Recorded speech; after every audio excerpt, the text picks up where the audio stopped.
Break के बाद हाजिर है। आप देख रहे हैं अब की बार किसकी सरकार। बीजेपी ने दूसरे चरण के मतदान को लेकर दावा ठोका है।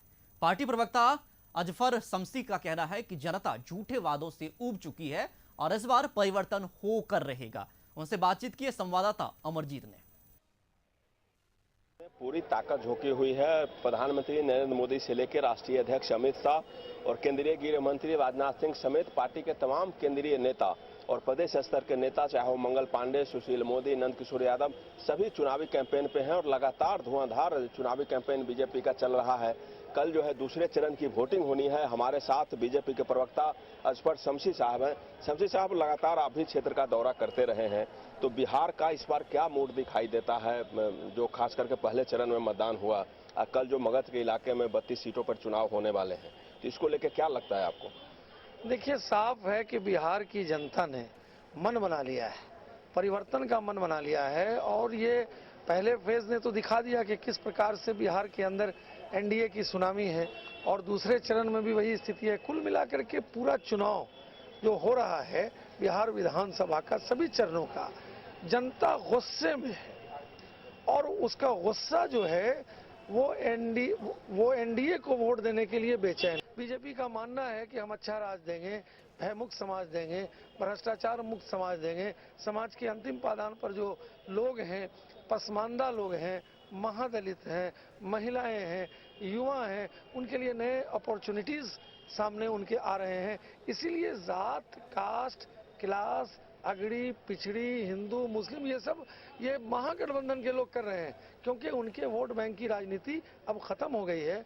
और विशेष करके अब तो अक़लियत तबका भी, जो बिहार का अक़लियत तबका है, वो भी ये महसूस कर रहा है कि उसको भी रोजगार चाहिए, उसको भी नौकरी चाहिए, उसको भी गरीबी से ऊपर उठना चाहिए। बिहार का नौजवान भी चाह रहा है कि साहब हमारे हाथ में कलम हो, कंप्यूटर हो। और माननीय प्रधानमंत्री तो बार बार कह रहे हैं, अक़लियतों को कह रहे हैं कि भाई उनके एक हाथ में कुरान हो और दूसरे हाथ में कंप्यूटर हो। जब इस प्रकार का विजन हमारे देश के प्रधानमंत्री का है, और वो तभी साकार होगा जब बिहार में भी भारतीय जनता पार्टी की अगुवाई में सरकार बनेगी, तो विशेष करके अल्पसंख्यक समुदाय के जो लोग हैं उनको भी सुरक्षा मिलेगी, उनको बराबरी का दर्जा मिलेगा, सबका साथ होगा, सबका विकास होगा। समाज के अंदर भारतीय जनता पार्टी किसी वर्ग को छोड़ के नहीं चलना चाहती है, वो सबको लेकर चलना चाहती है। और उसी का परिणाम है कि आज बिहार के अंदर अक़लियत समुदाय भी विकास से जुड़ना चाहता है, तरक्की से जुड़ना चाहता है। और ये तरक्की और विकास बीजेपी ही दे सकती है, जो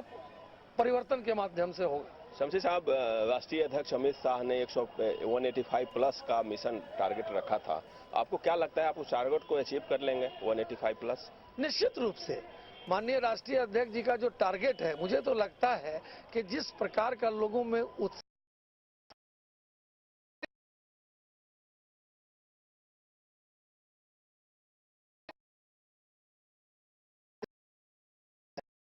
पिच अच्छी होती है तो रन बेतहाशा बनता है। और आज जो बिहार का माहौल है उसमें ऐसा पिच है जो बिल्कुल जो है एनडीए के पक्ष में है। तो जो टारगेट है, मुझे तो लगता है कि डबल इनिंग्स जो क्रिकेट में जीत होती है, वो डबल इनिंग्स से बिहार में एनडीए की जीत होगी। ये थे बीजेपी के प्रवक्ता अजफर शम्सी साहब, जिन्होंने साफ कहा कि बीजेपी की भारी जीत होगी और जो बीजेपी और एनडीए ने जो टारगेट रखा है मिशन 185 प्लस, उससे भी ज्यादा सीटें पर बीजेपी और उसके सहयोगी पार्टी चुनाव जीतेगी। कैमरा पर्सन राज बलम के साथ अमरजीत कुमार, न्यूज 11 पटना। और जहानाबाद से उवैस अंबर एनसीपी की टिकट पर चुनाव लड़ रहे हैं। काउंसलर से नेता बनने का सफर उनका कैसा रहा, इस पर उनसे बात की न्यूज 11 के बिहार के रेजिडेंट एडिटर सर्वेश कुमार सिंह ने। नमस्कार, हमारे खास कार्यक्रम बेबात में आपका स्वागत है। मैं हूं सर्वेश।